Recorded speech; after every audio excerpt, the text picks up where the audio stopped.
crying is bad. Oh, yeah. And I was reflecting on that discussion in my own head because I remember my son crying over the weekend. He's 4. And it was over something that I deemed stupid, something that I deemed we don't cry over. Yes. And yet there I was telling him, like, stop crying, stop crying, stop crying. Yep. And I was talking to the team today. I was like, it's such an interesting thing to be aware of. Yeah. Is like, where did I get that story? Why am I choosing to still carry that story? Right. And then even further, who am I to give my child that story? Yeah. Yeah. And so as you navigate this life, how do you make sure that those things you've put in the box or that were forced to be put in a box because of the stories and the imprints on you don't become inside of your children's box someday? Yeah. Well, you've got to cultivate self-awareness. You have to be intentional. There's that word again. About looking at yourself and reflecting on how was I raised and what do I want to carry forward from that? And what do I want to leave behind? What needs to be left in the past? You know, do I want my son to have the same feeling, belief, rule inside of him that I have inside of me? Is that something that I want to pass along? It's like DNA that you get to choose, you know, but you only get to choose it if you are aware of it. If you're not aware, then all of this stuff rolls unconsciously. And that's true in your romantic relationship, and it's true in your relationship with your kiddos. How do you become aware of it? Because it sounds so great. It sounds so awesome. Like, okay, all I got to do is be aware of it, and then I don't have. But most of us aren't even aware that we're unaware of the things that we could be aware of.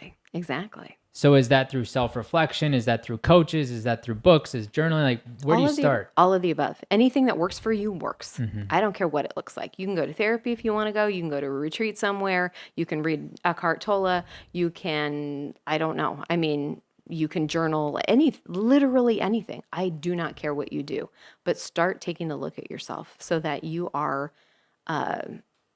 so that you're aware of what you're bringing into the world and into your relationships. Like it cannot do anything but good. While you're doing this work with Imago, I'm sure you're still looking at the parallels in other therapy practices or other therapy means. Yeah. From your perspective, is therapy used as a Band-Aid and not as a cure? You know, said differently, like, do people lean on therapy and do therapists lean on dependence rather than trying to empower so that you can then go create the change yourself? Yes, is the answer to your question. Like all of the above. Therapy, just like any tool, can be used in any number of ways. It can be used in an emotionally honest way where you're really trying to learn more about yourself and bring more emotional authenticity, honesty, and self-understanding. Or it can be used to say, well, I'm going to therapy. To make yourself look like you're a cool guy. I don't know. So, I mean, it is all about the energy that you are bringing to it. And of course there are as many different kinds of therapists as there are therapists. We all are humans too. We all have our own baggage. We bring it in. I think that, the best therapists are doing a lot of their own work. They're working earnestly on themselves to try to understand themselves better so they understand what they're bringing into the therapy room and trying to keep that as clean as possible. But we're all just human beings. And so, some people might have an unconscious need to keep their clients dependent on them and sustain themselves in that way. And there are a hell of a lot of therapists who, might know that about themselves and not engage in it actively. And there are some therapists who may not need that sort of gratification. Right, because there's an amount of significance that comes from being needed by the client, I would imagine. It's no different than, working with a team. Mm-hmm. You become the bottleneck because you get significance from all the problems landing on your desk. Right. And then you're miserable and have decision fatigue because all the problems land on your desk. Yeah. And so as therapists are navigating this space, have you had to wrestle with that at all? Have you had to play with that concept of significance and what is my role in this conversation? Oh my gosh, yeah. I mean, I think therapy is the weirdest job you can have. I really do. Like, I still constantly am consulting with my mentors and supervisors. Like, what are we actually doing here?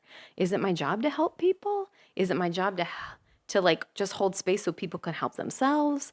Like, I don't want to give advice. Like, I don't know what's going on I don't know what's best for them, but at the same time they see me as an authority. Like, there's so many different, I mean, it's a weird job, Matt. It's a weird job. It kind of reminds me of a personal trainer. You know, when I go to the gym with the personal trainer, I'm all in, I'm working out hard, they're pushing me. Yeah. But the personal trainer's not coming with me in the car to drive home where I may or may not stop for a P. Terry's cheeseburger, right? Yes. But then yet I come back to the gym bitter and angry, most likely at the trainer because I'm not seeing the results. Yeah. But in reality, if I look in the mirror, the reason the results aren't happening is because, as you said earlier, I'm not doing the work outside of the practice. Yeah, absolutely. I mean, for sure. And I mean, part of being a therapist is knowing the limitations of your influence. You know, you just, like, this person is coming to see me for 50 minutes once a week, maybe once every 2 weeks. You know, if it's once a week, they have 6 days and 23 hours where they are living their life and I am not there influencing them.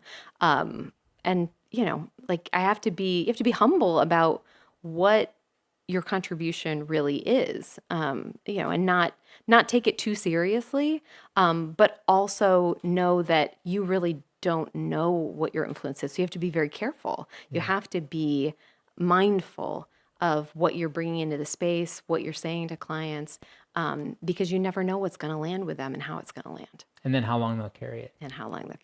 That's the dangerous part. Yes. Or how they'll interpret it too, right? that's You can even say worse. one thing and then have them hear something completely different. I mean, just like any relationship. Yeah, just like any discussion, right? There's things that have been told to me, like just very off the cuff, that the people who told it to me have no idea what they said, no recollection of what they said, but I've carried it for 3, 4, 5, 7, 12 years. Oh, yeah.